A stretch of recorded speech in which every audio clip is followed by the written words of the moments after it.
অনুরোধ জানাচ্ছি বাংলাদেশ জাতীয়তাবাদী দলের সম্মানিত ভারপ্রাপ্ত চেয়ারম্যান, আমাদের রাজনৈতিক অভিভাবক, জননেতা জনাব তারেক রহমানকে বিনীতভাবে বক্তব্য রাখার জন্য অনুরোধ জানাচ্ছি। বিসমিল্লাহির রহমানির রহিম। আন্তর্জাতিক শ্রমিক দিবস উপলক্ষে বাংলাদেশ জাতীয়তাবাদী শ্রমিক দল আয়োজিত আজকের এই জনসভার সম্মানিত সভাপতি, মঞ্চে উপস্থিত বাংলাদেশ জাতীয়তাবাদী দলের সম্মানিত মহাসচিব জনাব মির্জা ফখরুল ইসলাম আলমগীর সহ উপস্থিত সম্মানিত স্থায়ী কমিটির সদস্যবৃন্দ, মঞ্চে উপস্থিত বিভিন্ন পর্যায়ের নেতৃবৃন্দ, আমার সামনে উপস্থিত প্রিয় ভাই ও বোনেরা, শ্রমিক ভাই ও বোনেরা, আসসালামু আলাইকুম। আন্তর্জাতিক শ্রমিক দিবস উপলক্ষে আমি প্রথমেই বাংলাদেশ সহ সারা বিশ্বের শ্রমজীবী কর্মজীবী মানুষের প্রতি জানাই একান্ত শুভেচ্ছা এবং ভালোবাসা। 18 কোটি বেশি মানুষের এই বাংলাদেশে বিভিন্ন সেক্টরে সব মিলিয়ে কর্মক্ষম শ্রমজীবী মানুষের সংখ্যা প্রায় 8 কোটি বা তারও কিছু বেশি। প্রিয় ভাই বোনেরা, এর ভেতর নারী শ্রমিকের সংখ্যা প্রায় অর্ধেক। শ্রমজীবী কর্মজীবী এইসব মানুষেরাই আমাদের এই প্রিয় বাংলাদেশের উন্নয়ন এবং অর্থনীতির প্রাণ। দেশের কোটি কোটি শ্রমজীবী কর্মজীবী মানুষ, প্রান্তিক জনগোষ্ঠী, কৃষক, শ্রমিক, দিনমজুর মেহনতি জনগণকে অবহেলা কিংবা অধিকার বঞ্চিত রেখে আমাদের মুক্তিযুদ্ধের কাঙ্ক্ষিত বাংলাদেশ প্রতিষ্ঠা করা সম্ভব নয়। শ্রমজীবী কর্মজীবী প্রিয় ভাই ও বোনেরা, আপনারা যারা আজকের এই সমাবেশে হাজির হয়েছেন, অবশ্যই আপনাদের একটি লক্ষ্য বা উদ্দেশ্য রয়েছে, একটি প্রত্যাশা রয়েছে। কি সেই প্রত্যাশা, কি সেই উদ্দেশ্য? সেটি হলো এমন একটি গণতান্ত্রিক রাষ্ট্র, সরকার, সমাজ ব্যবস্থা, আপনাদের আমাদের প্রত্যেকের প্রত্যাশা, এমন একটি কর্ম পরিবেশ আপনাদের প্রত্যাশা, যে রাষ্ট্র এবং সমাজ আপনাদের প্রত্যাশা এবং প্রাপ্তি নিশ্চিত করবে। মাথার ঘাম পায়ে ফেলে উপার্জন করার পর আপনারা শ্রমের ন্যায্য মূল্য পাবেন। রাষ্ট্র ও সমাজে আপনাদের অধিকার এবং মর্যাদা নিশ্চিত থাকবে। এমন একটি গণতান্ত্রিক রাষ্ট্র, সরকার, সমাজ ব্যবস্থায় আপনাদের সহ আমাদের সকলের প্রত্যাশা। এমন একটি বাংলাদেশ প্রতিষ্ঠিত হলে আপনারা ভালো থাকবেন, আপনাদের পরিবার ভালো থাকবে, বাংলাদেশ ভালো থাকবে। আপনারা ভালো থাকলে দেশ ভালো থাকবে। দেশ এবং জনগণ ভালো থাকলে, দেশে জনগণের অধিকার প্রতিষ্ঠিত থাকলে কেউ বাংলাদেশকে তাবেদার রাষ্ট্রে পরিণত করতে পারবে না। সুতরাং দেশে জনগণের অধিকার প্রতিষ্ঠিত থাকা না থাকার সঙ্গে, জনগণের ভালো থাকা না থাকার সঙ্গে কিন্তু দেশের স্বাধীনতা, সার্বভৌমত্বের সরাসরি সম্পর্ক রয়েছে। প্রিয় ভাই বোনেরা, আপনাদের ভালো রাখার জন্য, দেশ এবং জনগণকে নিরাপদ রাখার জন্য, জনগণের অধিকার সুপ্রতিষ্ঠিত রাখার জন্যই আমাদের এই রাজনীতি, বিএনপির রাজনীতি। আমাদের সকলের প্রিয় দল বিএনপির প্রতিষ্ঠাতা, বাংলাদেশের স্বাধীনতার ঘোষক শহীদ রাষ্ট্রপতি জিয়াউর রহমানের একটি কথা এই ক্ষেত্রে আমি স্মরণ করতে পারি। শহীদ জিয়া বলেছিলেন, আমাদের রাজনৈতিক দর্শন হলো জনগণের কল্যাণে কাজ করা। প্রিয় ভাই বোনেরা, জনগণের রায় বিএনপি অনেকবার রাষ্ট্র পরিচালনার দায়িত্ব পালনের সুযোগ পেয়েছে। বিএনপি সরকার প্রতিবারই মানুষের অধিকার এর প্রতি সম্মান রেখে জনগণের কল্যাণে আন্তরিকভাবে দায়িত্ব পালনের চেষ্টা করেছে। এই কারণেই কিন্তু বিএনপির নেতাকর্মীদেরকে কখনোই দেশ ছেড়ে পালিয়ে যেতে হয়নি। প্রিয় ভাই ও বোনেরা, গত 1.5 দশকে স্বাধীন বাংলাদেশকে পরাধীনতার শৃঙ্খলে আবদ্ধ করে ফেলা হয়েছিল। দুর্নীতি, দুঃশাসন চালিয়ে পলাতক স্বৈরাচার জনগণের স্বাধীনভাবে বাঁচার অধিকার, ভোটের অধিকারকে কেড়ে নিয়েছিল, জনগণকে করেছিল ক্ষমতাহীন। হাজারো শহীদের রক্তের বিনিময়, বীর জনতার গণ অভ্যুত্থানে 5ই আগস্ট ফ্যাসিবাদের পতন ঘটেছে। কিন্তু ফ্যাসিবাদের পতন হলেও আজও জনগণের গণতান্ত্রিক রাজনৈতিক অধিকার এখনো সম্পূর্ণভাবে প্রতিষ্ঠিত হয়নি, এবং এই কারণেই শ্রমজীবী, কর্মজীবী মানুষ এখনো তাদের নির্বাচিত প্রতিনিধিদের মাধ্যমে নিজেদের দুঃখ দুর্দশার কথাগুলো সরকারের কানে পৌঁছে দেওয়ার সুযোগ পাচ্ছে না। প্রিয় ভাই বোনেরা, এক্ষেত্রে আমি আপনাদের সামনে একটি উদাহরণ তুলে ধরতে চাই। আপনাদের নিশ্চয়ই সকলের কম বেশি জানা আছে, এবছর আলু চাষের সঙ্গে যারা জড়িত ছিলেন আপনারা সকলেই কম বেশি জানেন, দেশে কিন্তু এবছর বার্ষিক চাহিদার চেয়েও বেশি আলু উৎপাদিত হয়েছে। আলুর বাম্পার ফলনের কারণে কৃষকের মুখে কিন্তু হাসি ফোটার কথা ছিল, অথচ আলু উৎপাদন করে কৃষক ভাইরা এখন বিপাকে পড়েছে। একদিকে আলু উৎপাদনের খরচ ছিল দ্বিগুণ, অপরদিকে উৎপাদিত আলু সংরক্ষণ করতে গিয়ে কৃষক ভাইদেরকে দ্বিগুণ খরচ গুনতে হয়েছে। শিল্প কারখানা, গার্মেন্ট সহ প্রতিটি সেক্টরে শ্রমজীবী, কর্মজীবী মানুষদেরকে এই ধরনের বহুবিধ সমস্যা মোকাবেলা করতে হচ্ছে।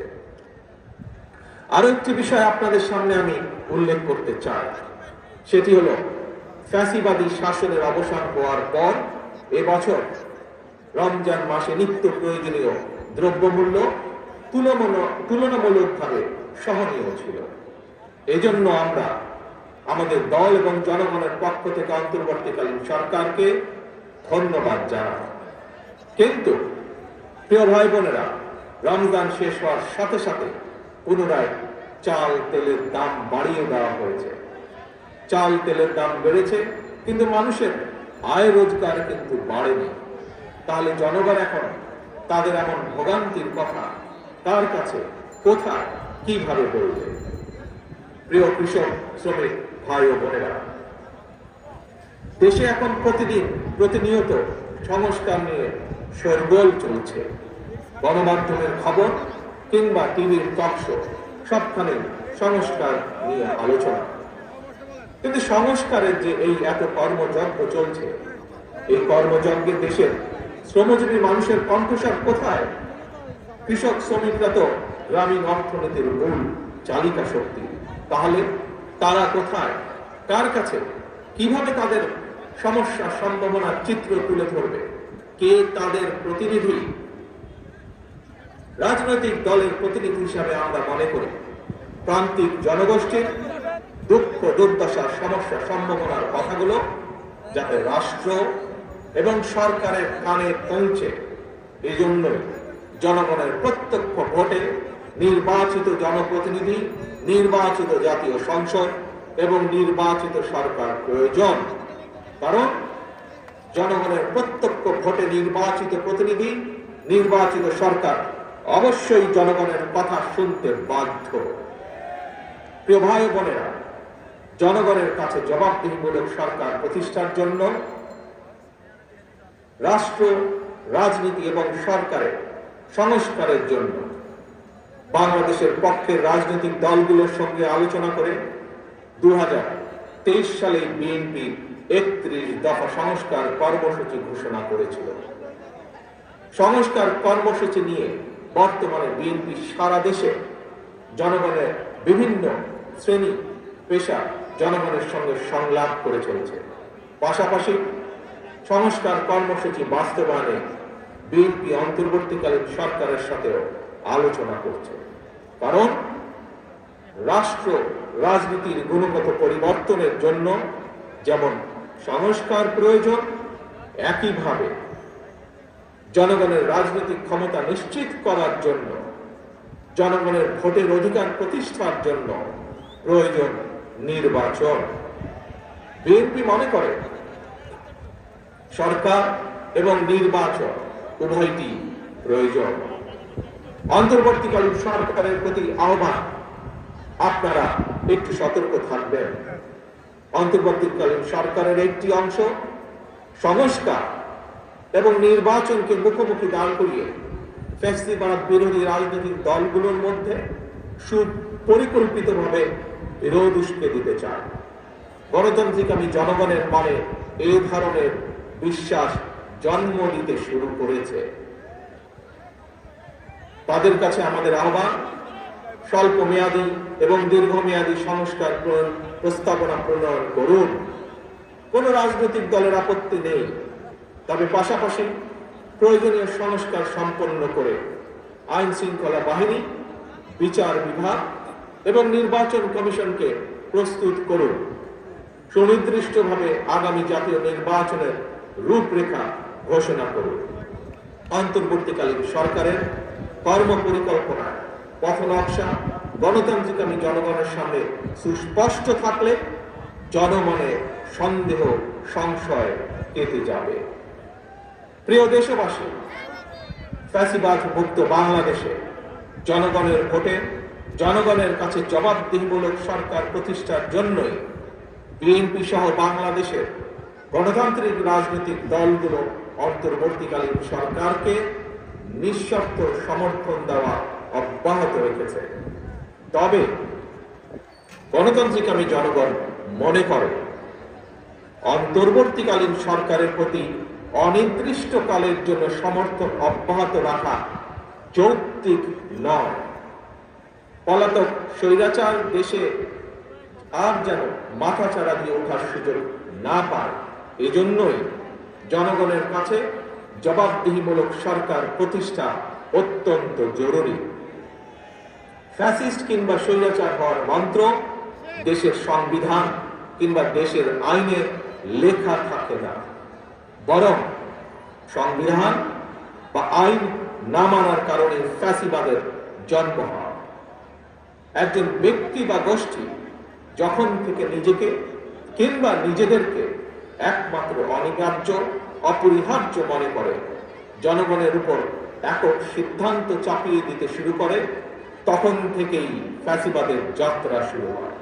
এবং এ কারণেই বলতে চায়, কোন ব্যক্তি অথবা গোষ্ঠীর মনে বিনা ভোটে ক্ষমতা দীর্ঘায়িত করার সুপ্ত বাসনা, পুনের আকাঙ্ক্ষা যেন রাষ্ট্র সরকারকে ফ্যাসিবাদের প্রতি প্রলুব্ধ করতে না পারে, সেজন্যই জনগণের প্রত্যক্ষ ভোটে নির্বাচিত জনপ্রতিনিধি, নির্বাচিত জাতীয় সংসদ এবং জবাবদিহিমূলক সরকার প্রতিষ্ঠা করা দরকার। নিয়মিত গণতান্ত্রিক চর্চার মধ্যে দিয়ে দেশে মানুষের অধিকার সুরক্ষিত হয়ে উঠে, রাষ্ট্র রাজনীতিতে গণতন্ত্র প্রাতিষ্ঠানিক ভিত্তি পায়। প্রিয় ভাই বোনেরা, জনগণের সরাসরি ভোটের মাধ্যমে দেশের সরকার গঠিত হয়, সরকারের পরিবর্তন ঘটে, এটি বিশ্বের গণতান্ত্রিক রীতি। তবে রাষ্ট্র স্বৈরাচার কিংবা ফ্যাসিবাদের কবলে পতিত হলে গণবিপ্লব কিংবা গণ অভ্যুত্থানের মাধ্যমেও ফ্যাসিবাদী সরকারের পরিবর্তন হয়। তত্ত্বাবধায়ক কিংবা অন্তর্বর্তীকালীন সরকার গঠিত হয়। এ ধরনের বিশেষ পরিস্থিতির সরকার অবৈধ নয়, তবে এ ধরনের বিশেষ পরিস্থিতির সরকার কখনোই জনগণের সরাসরি ভোটে নির্বাচিত সরকারের বিকল্প নয় এবং বিকল্প হতে পারে না। প্রিয় দেশবাসী, এবার আরো একটি গুরুত্বপূর্ণ বিষয়ের দিকে আপনাদের দৃষ্টি আকর্ষণ করতে চাই। আভ্যন্তরীণ যুদ্ধে লিপ্ত মিয়ানমারের রাখাইনে মানবিক সাহায্য পৌঁছানোর জন্য বাংলাদেশকে করিডোর হিসাবে ব্যবহারের অনুমতি দেওয়ার ব্যাপারে অন্তর্বর্তীকালীন সরকার নাকি নীতিগতভাবে সিদ্ধান্ত নিয়েছে। দেশের স্বাধীনতা সার্বভৌমত্বের সঙ্গে জড়িত এমন একটি স্পর্শকাতর বিষয় সিদ্ধান্ত নেওয়ার ক্ষেত্রে অন্তর্বর্তীকালীন সরকার কিন্তু জনগণকে জানায়নি, এমনকি জনগণের প্রতিনিধিত্বকারী রাজনৈতিক দলগুলোর সঙ্গেও কোনোই আলোচনা করার প্রয়োজন বোধ করেনি। দেশের জনগণকে না জানিয়ে অন্তর্বর্তীকালীন সরকার এ ধরনের সিদ্ধান্ত নিতে পারে কিনা কিংবা নেওয়া উচিত কিনা এই মুহূর্তে সেই বিতর্ক আমি তুলতে চাই না। তবে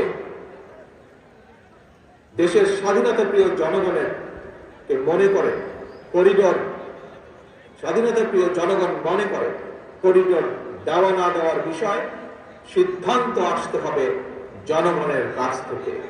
সিদ্ধান্ত আসতে হবে জনগণের প্রত্যক্ষ ভোটে নির্বাচিত জাতীয় সংসদের মাধ্যমে। এই ধরনের পরিস্থিতিতে গণতান্ত্রিক বিশ্বের দেশে দেশে এটাই নিয়ম, এটাই রীতি। আমাদের বক্তব্য স্পষ্ট, বিদেশিদের স্বার্থ রক্ষার স্বার্থে নয়, অন্তর্বর্তীকালীন সরকারকে সবার আগে দেশের জনগণের স্বার্থ নিশ্চিত করতে হবে। কারণ মিয়ানমার, ভারত, পাকিস্তান কিংবা অন্য কোনো দেশ নয়, সবার আগে বাংলাদেশ। এটিই হতে হবে আমাদের, এটিই হতে হবে আমাদের একমাত্র লক্ষ্য। সারা দেশের শ্রমজীবী, কর্মজীবী ভাই ও বোনেরা, আমি বিশ্বাস করি, বিএনপি বিশ্বাস করে, তৃণমূলের জনগণের রাজনৈতিক এবং অর্থনৈতিক ক্ষমতায়ন ছাড়া শ্রমজীবী, কর্মজীবী মানুষের ভাগ্যের পরিবর্তন সম্ভব নয়। শ্রমজীবী, কর্মজীবী মানুষের অধিকার উপেক্ষা করে কোন রাষ্ট্র এগিয়ে যেতে পারে না। শ্রমজীবী, কর্মজীবী মানুষের শ্রম, ঘাম, মেধার উপর নির্ভর করে একটি দেশের উন্নয়ন এবং অর্থনীতির শক্তিশালী ভিত্তি রচিত হয়। প্রিয় দেশবাসী, 1971 সালের অর্জিত মুক্তিযুদ্ধের বাংলাদেশ, 75 সালের 7ই নভেম্বরের আধিপত্যবাদ এবং তাবেদার মুক্ত বাংলাদেশ, 90-এর স্বৈরাচার মুক্ত বাংলাদেশ, 2024-এর 5ই আগস্টের ফ্যাসিবাদ মুক্ত বাংলাদেশ। দেশের ইতিহাসের প্রতিটি বাঁকে জনগণের একটি সুমহান আকাঙ্ক্ষা। কি সেটি? সেটি হচ্ছে একটি বৈষম্যহীন, নিরাপদ, মানবিক, গণতান্ত্রিক বাংলাদেশ বিনির্মাণ। আজকের এই বিশেষ দিনে দেশের কৃষক, শ্রমিক, মেহনতি মানুষ দল, মত, ধর্ম, বর্ণ নির্বিশেষে দেশের গণতন্ত্র প্রিয় জনগণের প্রতি আহ্বান, কোন উস্কানি কিংবা অপপ্রচারে বিভ্রান্ত হবেন না। 71-এর মুক্তিযুদ্ধ থেকে আজ পর্যন্ত সকল শহীদদের কাঙ্ক্ষিত বাংলাদেশ প্রতিষ্ঠার জন্য আসুন আমরা ঐক্যবদ্ধ হই, ঐক্যবদ্ধ থাকি।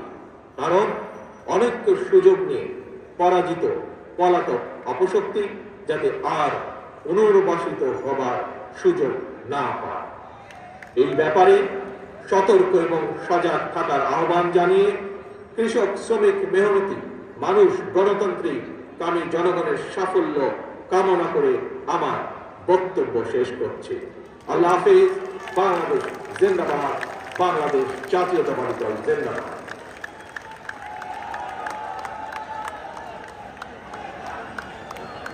ধন্যবাদ মাননীয় প্রধান অতিথি।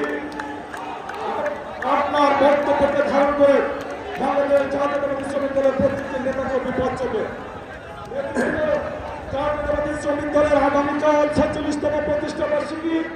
এই 46তম প্রতিষ্ঠা বার্ষিকীতে আপনারা সকাল 10টায় আমরা শহীদ রাষ্ট্রপতি জিয়াউর রহমানের মাজারে পুষ্পার্ঘ অর্পণ করে মোনাজাতে অংশগ্রহণ করব।